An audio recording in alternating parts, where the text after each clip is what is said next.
Bem, hoje eu queria falar sobre consciência, dar algumas definições e dar o meu ponto de vista pessoal sobre o que eu acredito ser consciência.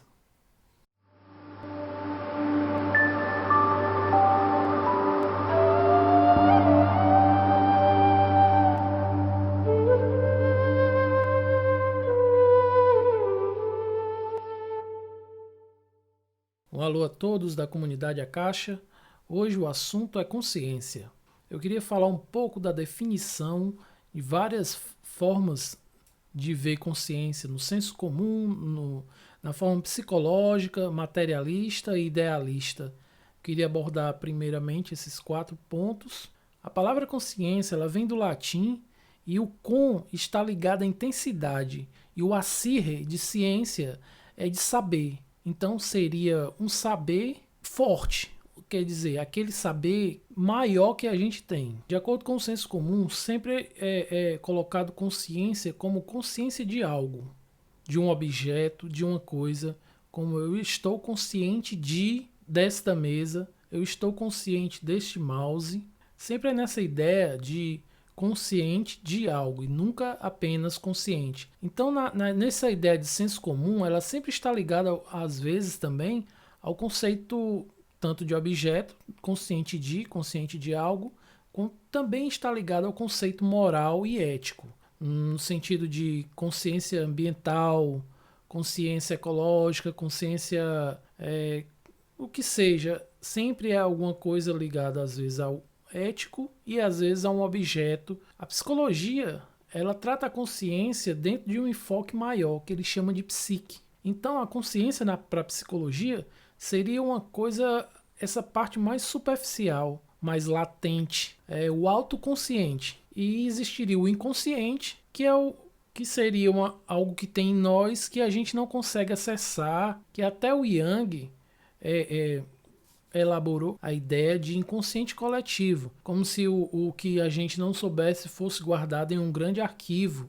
O Freud ele entra nessa ideia com a teoria dos sonhos, como se os sonhos fossem parte do inconsciente, na ideia de padrões de repetição, algo que se repete e que por se repetir acaba fazendo parte do próprio ser de uma forma que não é latente. A forma materialista ela gosta de ver a consciência no sentido de epifenômeno da matéria. Então a consciência para a filosofia materialista ela é meio que uma fuga metafísica. Ela é algo que foi criado, que apareceu do acaso. Uma coisa que a matéria inorgânica foi se misturando, os elementos foram se misturando até que um momento a coisa cria ciência de si mesmo. Como se a pedra um dia passasse a pensar como se os elementos químicos combinados de certa forma criassem consciência. O que às vezes é muito estranho, porque já foi procurado muito na ciência onde está essa tal consciência, tentar medir, tentar mensurar, e até hoje ninguém nunca descobriu nada sobre o tipo. O que se descobriu foi que ela está relacionada ao cérebro de alguma forma.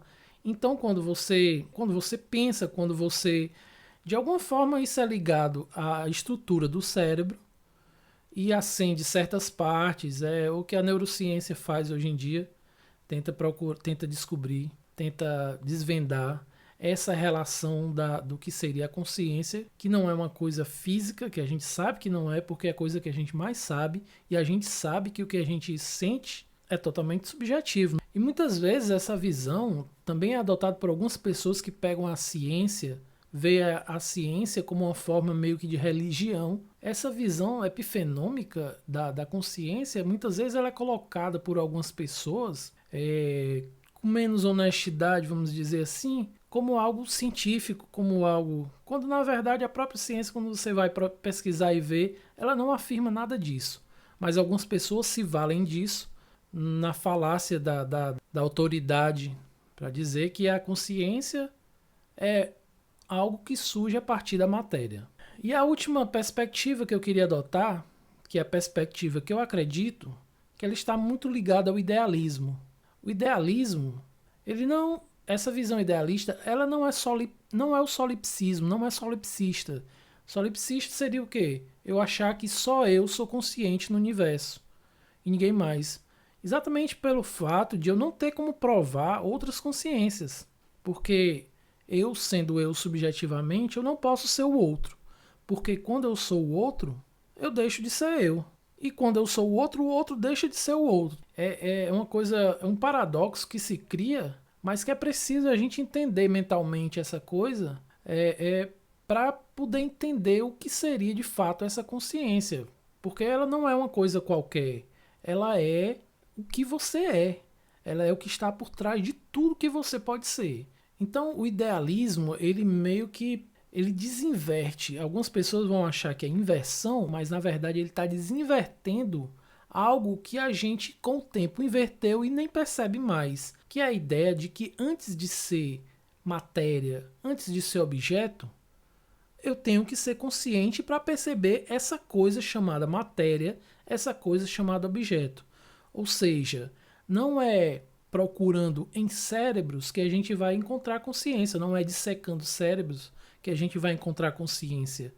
Mas, sendo consciente, a gente encontra objetos chamados cérebro, a gente encontra objetos chamados cadeira, a gente encontra qualquer tipo de objeto.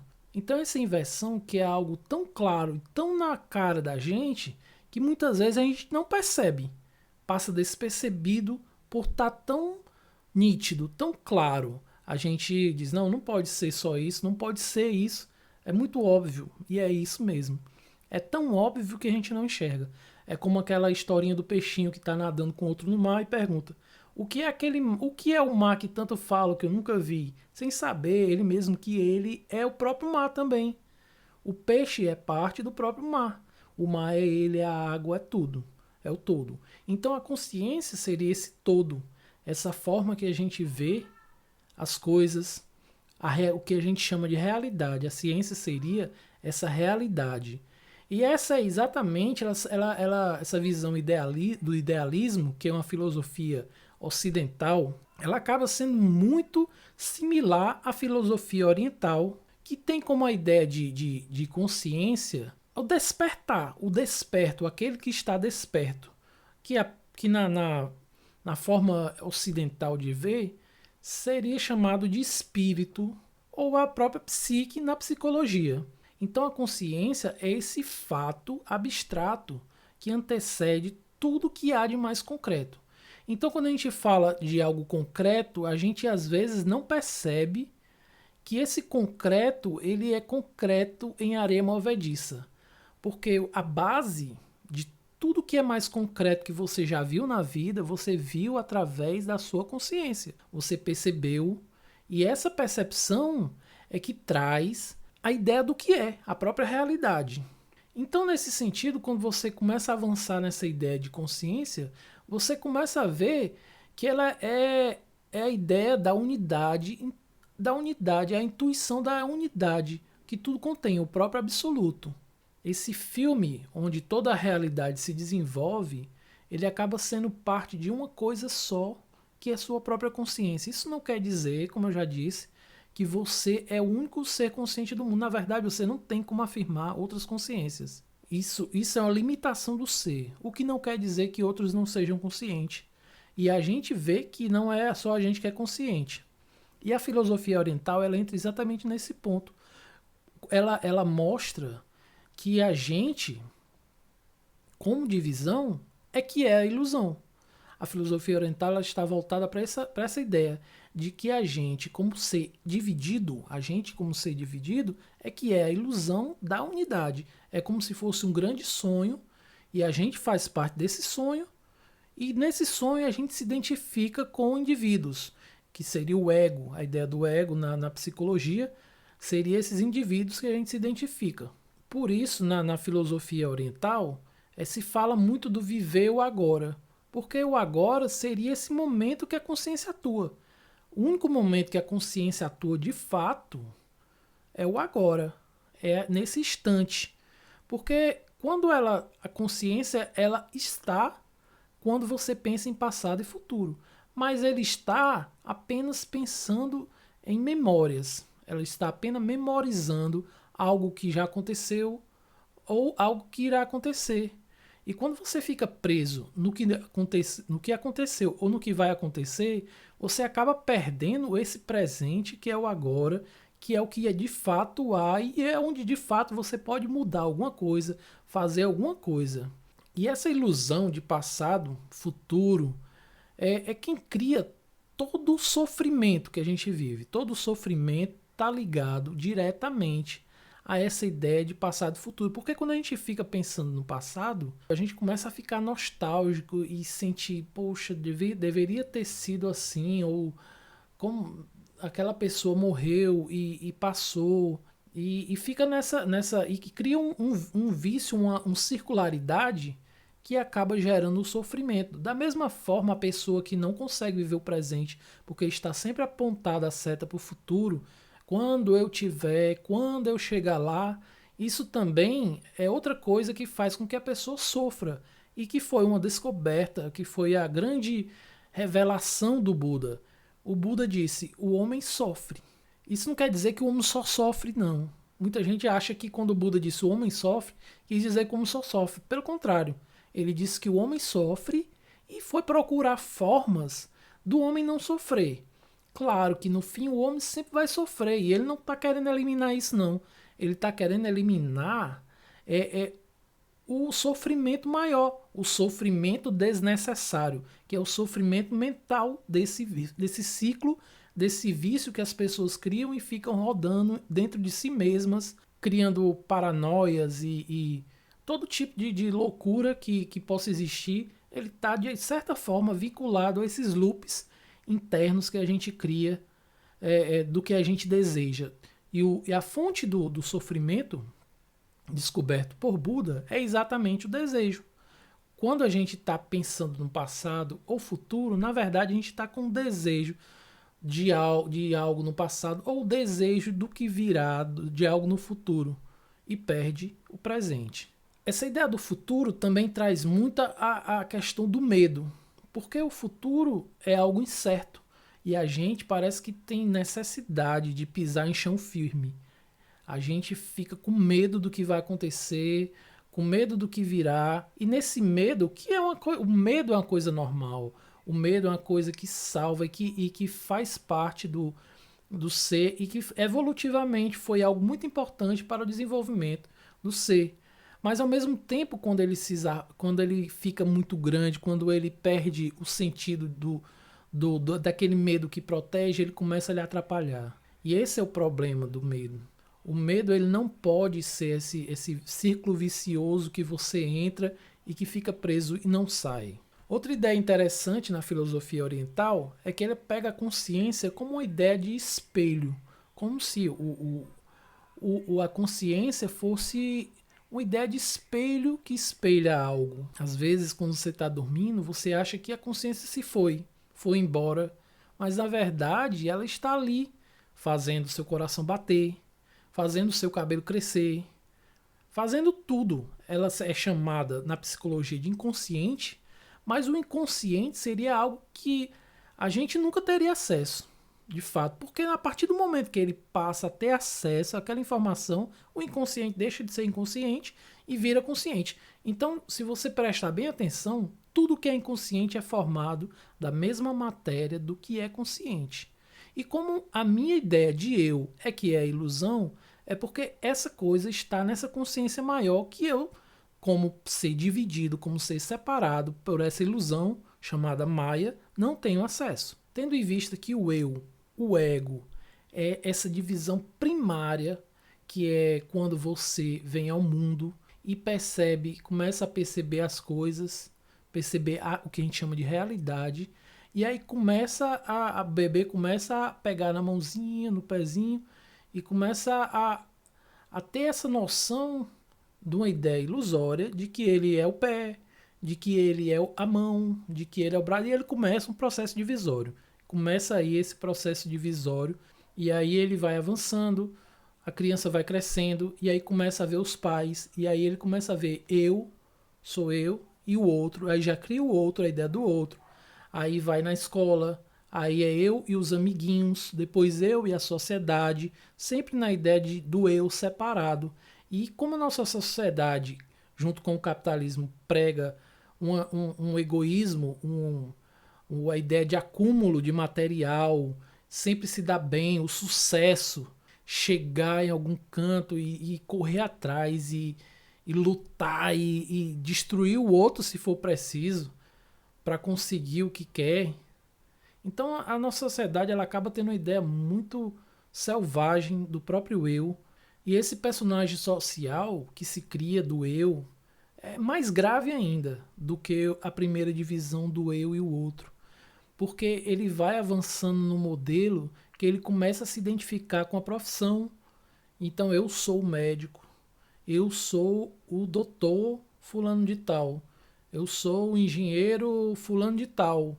E aí ele começa a entrar nessa ideia que é uma ilusão maior do que o próprio eu, que já é uma ilusão, que é o eu fulano, eu Paul, eu Carlos, eu Pedro, que já é uma ilusão. Ele entra numa paranoia maior. Eu sou o Marcos, que é o cara que socialmente as pessoas respeitam e que não posso fazer nada feio e que não posso ter meu ego arranhado de forma alguma. Então começa nessa coisa do egocentrismo. Então tudo isso leva ao grande sofrimento dessa própria pessoa, porque a partir do momento que ela perder essa referência de que ela é fulano de tal, o cara, ela vai se devastar, vai ficar devastada. Até Machado de Assis tem um livro chamado O Espelho, que é muito bacana, que é nessa ideia, nessa linha do eu social que se cria e que se inverte no. Até ele brinca nesse livro e diz que o cara que conta a história fala que a gente tem duas almas, como se fosse na ideia de que a primeira alma seria o eu, a primeira divisão, que eu crio, o eu, meu nome, eu fulano de tal, e a segunda seria esse eu que se identifica com a sociedade e é mais artificial ainda do que esse primeiro. Então, por esse eu ser uma experiência não compartilhada de forma total, a gente só sabe do outro porque o outro diz pra gente, diz que é consciente, e aí por comparação a gente diz que acha que o outro também é consciente.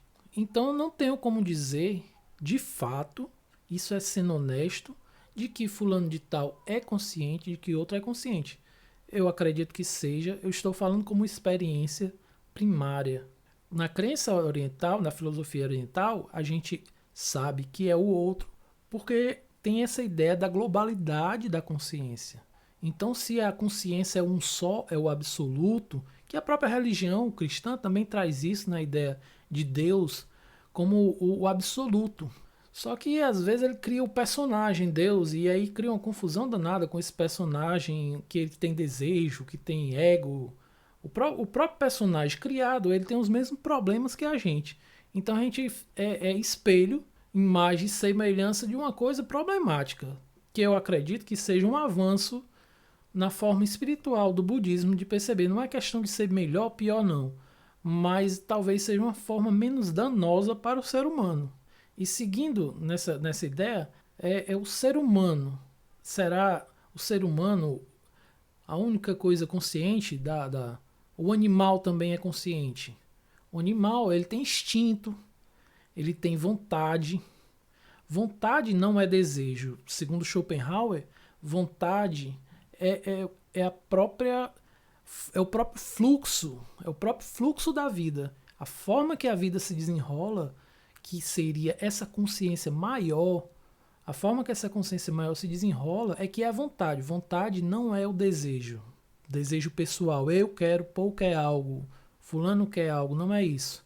A vontade é, por exemplo, eu tenho fome. Eu não tenho como mudar isso. Eu vou ter que comer.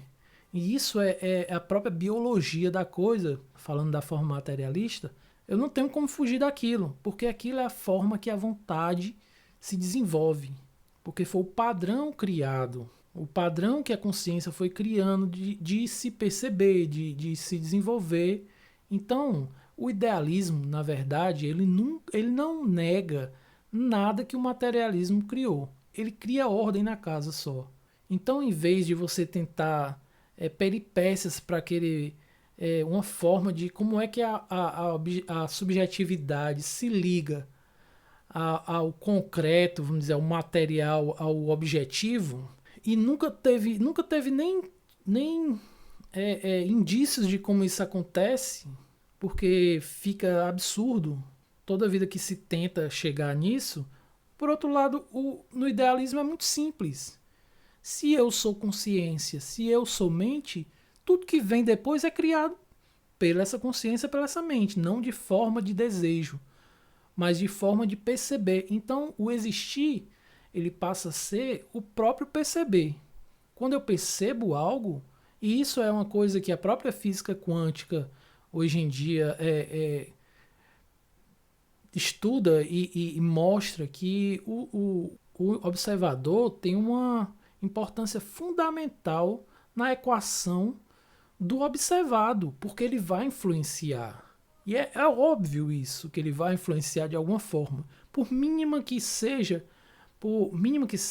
entre aspas, porque só em ele ser o observador, aquilo tudo só acontece porque ele está vendo. Se ele não estivesse vendo, não teria nada acontecendo. Aí dizer, mas se não tivesse aqui, fulano de tal estava. Mas o que é o fulano de tal? É outra consciência. E se não tivesse eu, nem o fulano de tal, nem o cachorro, nem nada que percebesse aquilo, como é que a gente podia dizer que aquilo existia? Como é que eu posso afirmar que algo existe se nada percebe? Eu posso até supor, eu posso crer nisso, mas isso é uma fé, isso não é um fato. Eu posso ter muita crença nisso e tudo me levar a acreditar. Eu posso ter 99% de certeza que aquilo deve existir sem eu estar aqui, mas eu não tenho 100%, porque eu não vou estar lá. Simplesmente porque eu não vou estar lá. Então, se não é intuitivo, se eu não sei de fato, por que eu vou afirmar que é? Para parecer que sabe muito? Para dizer que a ciência é quem sabe?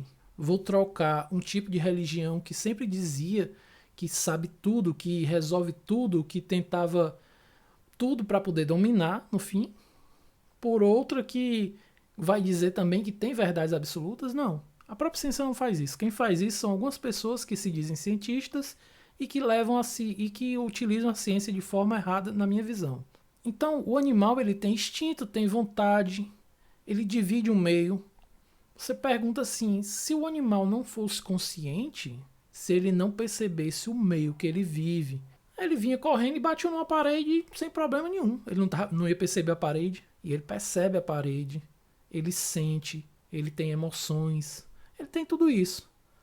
Então tudo me leva a crer, eu não tenho 100% de certeza, porque ninguém nunca vai ter, nem a ciência, nem nada, exatamente por esse fator do princípio ser a própria consciência, mas tudo me leva a crer que ele tem. Eu não sei se uma pedra é consciente, não tenho como saber. O que é que eu posso dizer? Que parece para mim que não. E em outro ponto de vista maior, eu posso dizer o quê? Que essa pedra é parte da minha consciência. É parte da consciência do outro também? É. Se ele disser que está vendo a pedra, é. Não é só questão de ver com os olhos. É tudo que influencia. Então, às vezes, as pessoas perguntam assim, mas a gravidade já existia antes da gente perceber. Ela existia, mas ela estava influenciando a gente. Você podia não saber o nome dela, você podia não saber nada sobre ela, mas ela estava influenciando. E se ela estava influenciando é porque você estava medindo ela de alguma forma. Você estava medindo ela como? Através do seu peso, através do seu de ser empurrado para a terra. Então, ela estava lhe influenciando. Então, para resumir tudo, o que eu vejo é que consciência é a própria realidade. Às vezes essa palavra cria muita confusão devido a várias definições, essas definições que acabam não tendo um padrão, uma forma certa ainda, mas não tem como ter, porque são culturas muito diversas. O Ocidente tem uma forma de perceber a existência, o Oriente, que é muito mais antigo, tem outra. E o Oriente, eles eles ganharam muito tempo olhando para dentro de si para poder ter aquela visão de mundo de dentro para fora. A ciência ela vai caminhando a passos curtos, olhando para o fora, focando nesse pedacinho, naquele outro pedacinho. Enquanto você se volta para dentro, você não olha esse pedacinho, você olha o amplo, você olha o todo. E essa visão do todo, ela acaba muitas vezes... A visão do pequeno ela é importante, porque ela é utilitarista. ela lhe traz invenções, lhe traz coisas que são úteis para a sua vida, mas ao mesmo tempo ela lhe limita de ver o todo. Quando ela lhe limita de ver o todo, você fica preso a essas coisinhas e às vezes a picuinhas, a detalhes que às vezes não são tão importantes quanto o todo. O todo é que vai lhe trazer uma visão e vai lhe fazer entender o que seria de fato essa coisa que a gente chama de consciência. Muito obrigado e até o próximo vídeo.